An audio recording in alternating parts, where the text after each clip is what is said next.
یہ آج کے تقریب کے حوالے سے اپنی گفتگو کریں گے. بسم اللہ الرحمن الرحیم.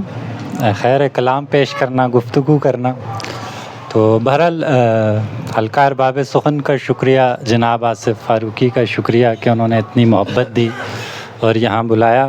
تو میرے اساتذہ کے ہمراہ مجھے ایک اور سفر کرنے کا موقع ملا، جناب حنیف صاحب، جناب امان اللہ خان امان کے ساتھ قاضی ناصر بختیار کو دیکھنے کا، آپ سب کو دیکھنے کا موقع ملا. تو یہی بڑی بات ہے.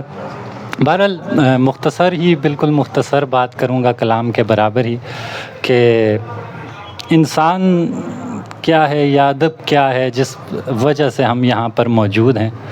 تو ایک جسم کے اندر ایک جذبات اور عقل کا ایک توازن انسان ہے. کوئی تعریف حتمی نہیں ہو سکتی، مختلف لوگ چیزوں کی مختلف تعریفیں کرتے ہیں. تو اسی طرح جب ہم ادب کی بات کرتے ہیں تو ادب بھی انہی جذبات اور اسی عقل کے ایک توازن، ایک ہم آہنگی کا نام ہے. اس کو ایک فریکوینسی سے ہم سمجھ سکتے ہیں.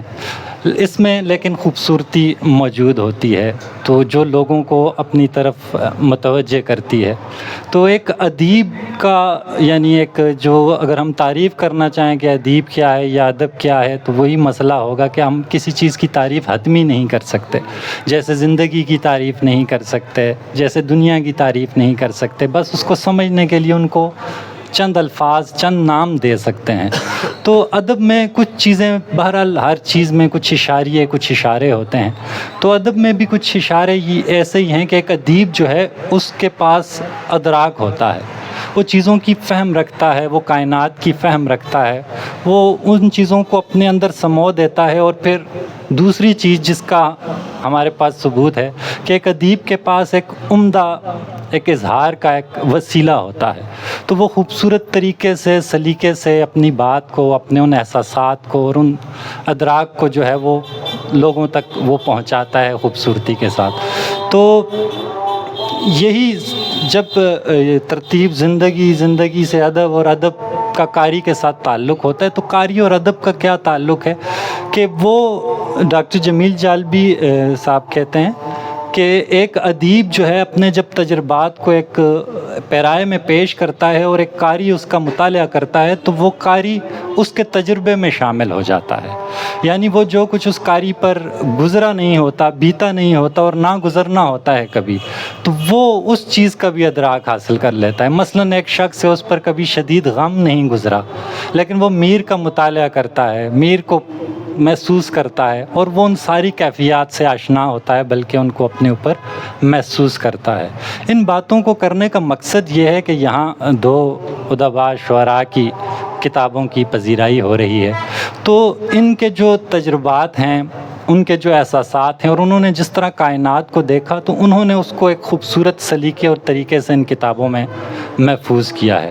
تو ہم بحیثیت قاری کے، یعنی ہمارے پاس ایک بہت اچھا موقع ہے کہ ہم ان کے تجربات کو جو ہے وہ حاصل کر سکتے ہیں. وہ جو کچھ ہم پر نہیں بیتا، اس کو بھی ہم اپنی پکڑ میں لا سکتے ہیں. غالباً افلاطون نے کہا تھا کہ دنیا کی سب سے بڑی عیاشی کتب بینی ہے، کہ ایک شخص پوری عمر تجربات حاصل کرتا ہے اور اس کو اب کتابوں کی صورت میں پیش کرتا ہے، اور ایک شخص اٹھتا ہے اور 2 گھنٹے 3 گھنٹے میں اس سارے تجربے کو جو ہے وہ اپنے اندر حاصل کر لیتا ہے.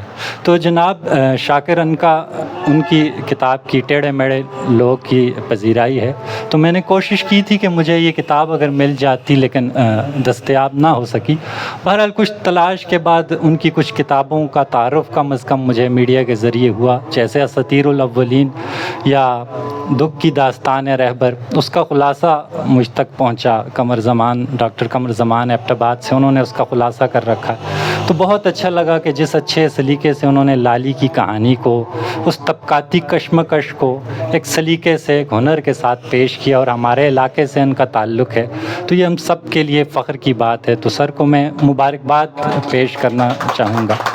جہاں تک امان خان صاحب کی بات ہے تو سر میرے استاد بھی ہیں، تو ان کے بارے میں جو بھی کہوں گا تو وہ تعصب کی زد میں آ جائے گا، لیکن اس کے باوجود میں نے چونکہ ان کو بہت پڑھا ہے اور بڑی محبت سے پڑھا ہے، تو میں یہی کہوں گا کہ کوئی ادیب ہوتا ہے تو وہ یعنی آپ کے سامنے معاشرے میں آپ کے ساتھ ہی اٹھتا بیٹھتا ہے، لیکن جب آپ اس کا مطالعہ کرتے ہیں تو وہ محسوس ہوتا ہے کہ نہیں، اس کا قد تو کہیں بہت اونچا ہے، اور جتنا آپ گہرائی سے مطالعہ کرتے جاتے ہیں اس شخص کا قد اونچا ہوتا جاتا ہے، اور بعض اوقات یعنی اپنی ٹوپی سنبھالنی پڑتی ہے کہ یہ شخص کس قدر عظمت رکھتا ہے۔ تو جب آپ ان کا مطالعہ کریں گے، ان کی کتابوں کا زنبیل کا، صدا کر چلے، یا بھید میں چھید، یا جو حوالے واقعی یہ ابھی آئی ہیں کتب، تو آپ کو بار بار حیرانی ہوگی اور آپ کو ایک بڑا انسان نظر آئے گا۔ تو یہ موضوعات تو ان کے پاس سارے موجود ہیں، جس طرح عبدالقدیر شریف صاحب نے توجہ دلائی، یا شہباز سرور نے بہت اچھا مقالہ جامع کر کے پیش کیا۔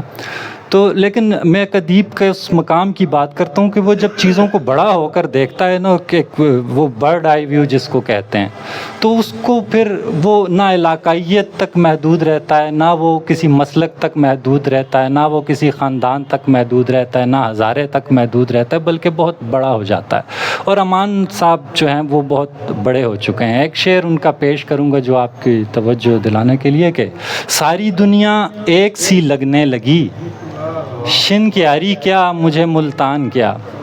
تو یہ بات وہی شخص کر سکتا ہے جو اس معیار پر پہنچ چکا ہو کہ جس کو پھر ملتان بھی وہی کیفیت دے جو اپنا گاؤں شنکیاری کیفیت دے۔ اس کے لیے امریکہ اور انگلینڈ اور پاکستان اور بھارت جو ہے وہ کوئی فرق نہ رکھتا ہو۔